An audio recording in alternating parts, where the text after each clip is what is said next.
So hello guys, iPhone 13 charging not working.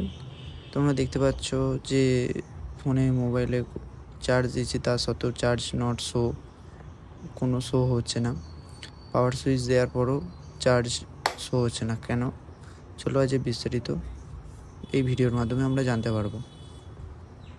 তোমরা যদি duplicate কেবল মানে যে আইফোনের অথেন্টিক কেবল ইউজ যদি না করো, এই প্রবলেমটা হতে পারে।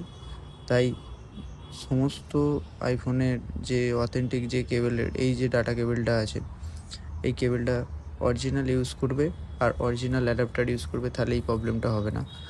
আর কীভাবে তোমরা চার্জিংয়ের পোর্ট ক্লিন করবে, যদি ক্লিন করা অতি সহজ, যদি জানতে চাও অবশ্যই কমেন্টে বলো, তাহলে ভিডিও একটা নিয়ে চলে আসবো। অরিজিনাল অ্যাডাপ্টার অরিজিনাল কেবল ইউজ করার পর চার্জ শো করছে, দেখো। তাই বলি, অথেন্টিক অ্যাডাপ্টার অরিজিনাল কেবল ইউজ করবে, দেখবে চার্জ ঠিক হবে। আর যদি পোর্ট ক্লিন করতে চাও কমেন্টে বলো।